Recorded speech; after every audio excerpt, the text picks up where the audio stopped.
नमस्कार, news 18 JKLH का digital platform देख रहे हैं आप। मैं हूं आपके साथ प्रिया शर्मा। मेरे साथ मौजूद है मेरे वरिष्ठ सहयोगी अभय उपाध्याय जी। संसद में शीतकालीन सत्र चल रहा है, ऐसे में 10 घंटे का वक्त तय किया गया था वंदे मातरम पर चर्चा के लिए, जिसकी शुरुआत खुद प्रधानमंत्री नरेंद्र मोदी ने की। लेकिन उस चर्चा के बाद जो हंगामा सदन में मचा और उसी पर PDP प्रमुख महबूबा मुफ्ती ने ये कह दिया कि ये एक राजनीतिक नौटंकी है। तमाम मुद्दे हैं। इंडिगो फ्लाइट आप देख सकते हैं जिस तरीके से लगातार तमाम फ्लाइट्स कैंसिल हुई हैं, ये भी मुद्दा था। लेकिन संसद में इस मुद्दे पर चर्चा ना करके, इंडिगो फ्लाइट्स पर चर्चा ना करके वंदे मातरम पर चर्चा करना क्या जरूरी था? ये उनकी तरफ से क्या लगता है, क्या राजनीतिक मायने उनके इस बयान के, अभय उपाध्याय जी? देखिए, इसमें तो जो उन्होंने सवाल उठाया उसके बारे में पहले इसको ऐसे समझें कि अगर संसद में किसी भी मुद्दे पर वो सवाल उठा रही हैं और ये कहकर कि उसके बाहर भी इश्यूज़ हैं, जैसे अभी इंडिगो का मैटर हुआ था, तो ये दोनों उनके जो मुद्दे जो उन्होंने दो उठाए, जो 10 सवाल किए, उनमें कोई इंटरकनेक्शन है नहीं बेसिकली। पहला इसलिए कि संसद इंडिपेंडेंट है, स्वतंत्र है अपने लिहाज से मुद्दों को चुनने के लिए और उस पर बहस करने के लिए जी। और वंदे मातरम पर बहस होगी आज के दिन, 10 घंटे दिए जाएंगे, बहुत पहले डिसाइड हो गया था। दूसरी बात यह कि इंडिगो के मुद्दे पर क्यों नहीं संसद में इसके ऊपर बहस हुई। इंडिगो का जैसे ही मैटर हुआ, जब एकदम से कैओटिक सिचुएशन हो गया, लाखों यात्री फंस गए, और उसके बाद DGCA ने स्टेप उसके ऊपर उठाया और आदेश दिया कि जल्दी से जल्दी वो प्राइस जो सर्च हो गया था 85,000 तक, कुछ सेक्टर में वो लोग चार्ज कर रहे थे, तो एक मैक्सिमम कैप 18,000 पर ले आया गया। रिफंड इशू करने के लिए कह दिया गया। उसमें ये बता दिया कि जिन लोगों के सामान फंस गए थे एयरपोर्ट पर, वो उनके घरों तक पहुंचा दिया जाए। तो इस इशू को एड्रेस कर लिया गया था। तो इसमें अब ये कहना कि आप वंदे मातरम पर चर्चा करें और इंडिगो पर नहीं, ये कोई लॉजिकल नहीं लगता है। और अगर संसद के भीतर चर्चा की बात है, तो अगर संसद की कोई भी कार्रवाई चल रही हो और उसमें लगता है सारे मेंबर्स को कि कोई ऐसा इशू है जो बाहर है और वो तत्काल उसको एड्रेस करना बहुत ज़रूरी है, तो उसके लिए कार्य स्थगन प्रस्ताव बोलते हैं। तो उसमें वहाँ पर वो संसद में उसका एक प्रोसेस है, उसमें लाके उसके ऊपर चर्चा की जा सकती है। लेकिन चूंकि एड्रेस हो गया था ये, इसलिए इसको वंदे मातरम पर चर्चा को रोक के और इस पर चर्चा करना इसकी कोई ज़रूरत नहीं थी। जी। तो अक्सर हम देखते हैं महबूबा मुफ्ती की तरफ से इस तरीके के बयान दिए जाते हैं जो देश हित में नहीं होते तमाम। देखिए, अब उसमें कई मुद्दे ऐसे हैं। बेसिकली इस बार जो महबूबा मुफ्ती के बोलने की वजह रही होगी, वो इसलिए थी कि जो प्रधानमंत्री ने इस चर्चा की शुरुआत की, तो उन्होंने पूरे विस्तार से समझाया कि किस तरीके से जब 1875 में बंकिम चंद्र ने इसको लिखा था, आनंद मठ उनका उपन्यास है, उसकी पृष्ठभूमि में है वो, तो उन्होंने बताया कि ये जब लिखा गया था तो एक लंबी कविता थी ये जी। उसमें बाद में स्वतंत्रता संग्राम के जो सेनानी थे, जो फ्रीडम फाइटर्स थे, उसको पूरा गाया करते थे। उन्होंने कहा कि ये बाद में आकर 1937 में खास करके, जब मुस्लिम लीग ने और जिन्ना ने इसके ऊपर ऑब्जेक्शन किया और कहा कि ये जो मुस्लिम सेंटीमेंट है उसको हर्ट करने वाला सॉन्ग है ये, तो उसमें उसको छोटा कर दिया गया और पहले के 2 ही पैराग्राफ उसमें रखे गए। तो ये जो मुद्दा उठाया उन्होंने, प्रधानमंत्री मोदी ने, तो इसके बाद मुझको लगता है कि महबूबा मुफ्ती ने कहा कि इस पर बहस करने की ज़रूरत नहीं थी, क्योंकि उसमें फिर से एक रिलीजन का फैक्टर उसमें आ जाता है और ये मुद्दा प्योर पॉलिटिकल नहीं रह जाता है, पॉलिटिकल पार्टीज़ के पॉइंट ऑफ व्यू से, और ये रिलीजन बेस्ड पॉलिटिक्स का हिस्सा हो जाता है जी। इसलिए महबूबा मुफ्ती ने सोचा होगा कि इस पर बहस करने की ज़रूरत क्या है जी। राष्ट्रीय गीत हमारा वंदे मातरम, इसके ऊपर चर्चा का आपने भी बताया कि पहले से तय था कि 10 घंटे सदन में चर्चा इस पर होनी थी। लेकिन हम एक समझना चाहते हैं नज़रिए से चीज़ें कि बार बार भारतीय जनता पार्टी पर आरोप भी लगता है केंद्र सरकार पर कि आपकी तरफ से ऐसे मुद्दे क्यों उठाए जाते हैं जो इतिहास को खोदते हैं। दरअसल मुझको लगता है कि इतिहास को किसी भी कीमत पर भूलना नहीं चाहिए, चाहे वो इतिहास का कोई भी पन्ना हो, इतिहास का कोई भी अध्याय हो, कोई भी चैप्टर हो, उसको भूलना नहीं चाहिए। और उससे भी ज़्यादा ज़रूरी है कि उसका जो है ना एनालिसिस, उसको एक्सप्लेन करने का तरीका वो सही होना चाहिए। मिस इंटरप्रिटेशन नहीं होना चाहिए, मिसलीडिंग फैक्ट्स नहीं होने चाहिए। इसलिए जो ऐसे इश्यूज़ हैं जो बहुत ही सेंसिटिव नेचर के हैं, उनके बारे में मुझको लगता है चर्चा होनी ही चाहिए। वैसा होने से क्या होता है कि आप जब सही तथ्यों की और सही बातों की जानकारी होती है, तो उसमें भले ही कोई कंट्रोवर्शियल हो, आप उसको समझ के और उसको एक्सप्लेन करना और उसको उस मुद्दे को, उस इशू को कैसे सुलझाना, ये समझ जाते हैं। अगर हम उसको भूलते रहेंगे, बार बार भुलाने की कोशिश करते रहेंगे, तो वो लिखी गई बातें हैं, आप उसको ऐसा नहीं कर पाएंगे कि पूरी जो पब्लिक है उस चीज़ को भूल जाए। बार बार कोई ना कोई इस मुद्दे को उठा के लेके आएगा। तो बेहतर है ये उसी तरीके से है कि अगर आपको कोई परेशानी हो आती है शरीर में, तो आप उसको केवल ऊपर पेन किलर लगा के नहीं खत्म करते, उसकी जड़ तक पहुंचना चाहते हैं। बिल्कुल। कि वजह कहाँ है, क्या इस प्रॉब्लम की वजह है। जो वंदे मातरम के साथ आज चर्चा हो रही है, उसके पीछे भी जो मूल भावना है वो यही है कि क्यों हटाया गया था। ये इस पर बात कर लेते हैं जी। और अगर ये समझ में आ जाए कि हटाने की वजह कोई सही नहीं थी, तो उसके पूरे फॉर्मेट में रख दो।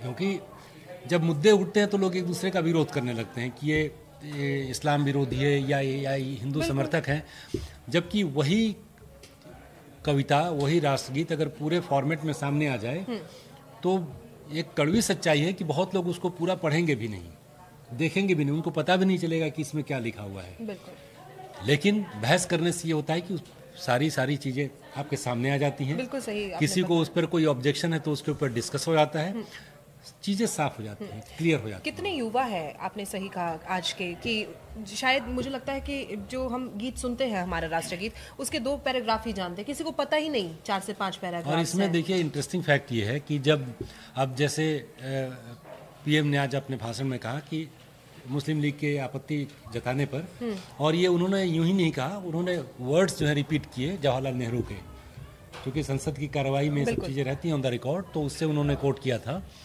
तो अब उसमें जो इम्पोर्टेंट बात यह है कि 1885 के बाद जब दूसरा अधिवेशन हुआ 1886 में, तो रहमतुल्ला एम सयानी उसके अध्यक्ष थे कांग्रेस के, और उनकी मौजूदगी में इस वंदे मातरम को पूरा गाया गया।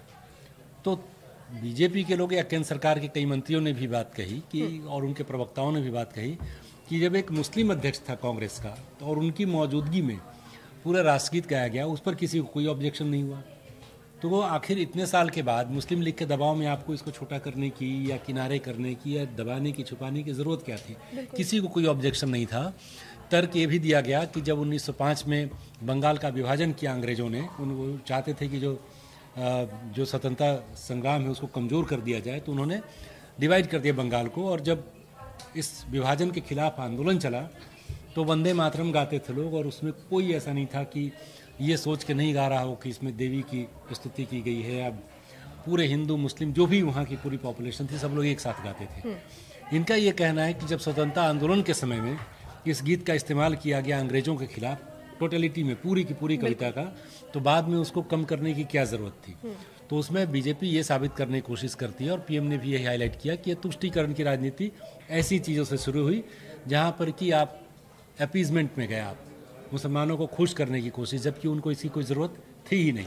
लेकिन इल्ज़ाम तो भारतीय जनता पार्टी पे भी लग रहा है ना। जब आज संसद में चर्चा हो रही थी तो हमने देखा सुना, उन्होंने भी कहा, कांग्रेस खासतौर पर, विपक्ष पूरा ही, लेकिन कांग्रेस ने कहा है कि जब लड़ाई लड़ी जा रही थी आज़ादी के लिए, उस वक्त आरएसएस तो साथ था ही नहीं, वो तो अंग्रेज़ों के हक में बोल रहा था। अब ये फिर एक नया चैप्टर हो जाएगा बहस करने के लिए, क्योंकि संसद में जब बातें होती हैं तो एक दूसरे की तरफ जो ये तीर जो है चलते हैं, ठीक है। अब वो अगर ये साबित करने की कोशिश करें कि जो बीजेपी की मातृ संस्था जहाँ से उसका थॉट निकला, अब आरएसएस की बात कर रहे थे कि वो लोग इसके स्वतंत्रता संग्राम में उन्होंने भाग नहीं लिया, तो वो आपको बोलने का क्या अधिकार है? बिल्कुल। अब ये इस तरीके की बातें जब संसद में चर्चा होती है तो चलती रहती है। जैसे जब भी कोई बात होती है कांग्रेस की, तो जब भी शासन व्यवस्था की बात होती है तो बीजेपी इमरजेंसी को लेकर आ जाती है। बिल्कुल। कि आप जो है अभिव्यक्ति की स्वतंत्रता की बात आप कर रहे हैं, इमरजेंसी तो कांग्रेस सरकार ने लगाई थी। तो इस तरीके से एक दूसरे को जब भी डिबेट होता है किसी भी ऐसे मुद्दे पर पार्लियामेंट में, तो एक दूसरे को काउंटर करने के लिए बातें कही जाती हैं, और इसीलिए कांग्रेस ये बात कह रही है। ठीक है, एक आखिरी सवाल सर, आज का परिवेश अगर हम देखें तो विपक्ष जब कहता है कि हमारी मौजूदा सरकार को कि आप इतिहास को मत उठाइए, तो वो उनकी मजबूरी समझे कि उन्हें हर पक्ष की बात को गलत ठहराना है, या फिर ये समझे कि उसमें वो खुद फंस जाएगा, इसीलिए वो इतिहास का ज्ञान आज के युवाओं को होने ही नहीं देता, क्योंकि अगर ये मुद्दे ना आते तो युवाओं को पता ही नहीं होता कि क्या हमारा इतिहास है और क्या उसमें ठीक होना चाहिए और क्या गलत हुआ अब तक। ये बिल्कुल सही सवाल है। एक तो देखिए पिछले कुछ सालों का या कुछ दशकों का जो ट्रेंड आप देखेंगे तो ह्यूमैनिटीज़ को लेके ऐसे भी रुचि स्टूडेंट्स की कम हो गई है। रोजगार परक शिक्षा जिसको बोलते हैं उसकी तरफ लोग ज़्यादा जा रहे हैं। और उसके पहले जो स्कूलों में जो इतिहास पढ़ाया जाता है वो मैं भी मानता हूँ कि एक खास नज़रिए से उसको आज़ादी के बाद उसको लिखवाया गया था, क्योंकि उसमें बार बार ये कोशिश की गई कि कहीं भी इस तरीके से बात न की जाए जिसमें जैसे हिंदुत्व की बात है या हिंदू राजा की बात आए। तो और उन्होंने पूरी किताब जो है, मुझको व्यक्तिगत रूप से लोग इसको देखने वाले सहमत हों या नहीं हों, मेरा भी अनुभव है कि उसमें एक तरह की विभेद किया गया, बायास्ड हिस्ट्री लिखी गई है। जब भी मैंने ग्रेजुएशन हिस्ट्री में खुद ऑनर्स किया था दिल्ली विश्वविद्यालय से, उसमें चोल राजाओं के बारे में, उसमें पल्लव राजाओं के बारे में, राष्ट्रकूटों के बारे में बहुत कम जानकारी दी गई है। एक दो पेज लिखे गए हैं। इनफैक्ट मैंने यूं ही एक सर्वे किया था, बहुत ही मोटी बुद्धि का सर्वे आप मान सकते हैं उसको। जैसे मध्यकालीन भारत की जो हिस्ट्री की किताब थी 12वीं में पढ़ाई जाती है, मेडिवल इंडिया की, उसमें मुगलों के आने से लेकर, मतलब फर्स्ट इस्लामिक इन्वेजन से लेके और डिक्लाइन ऑफ मुगल एम्पायर तक, इसमें 280 पन्नों की किताब में तकरीबन 240 से 245 पन्ने इसी के ऊपर लिखे गए हैं।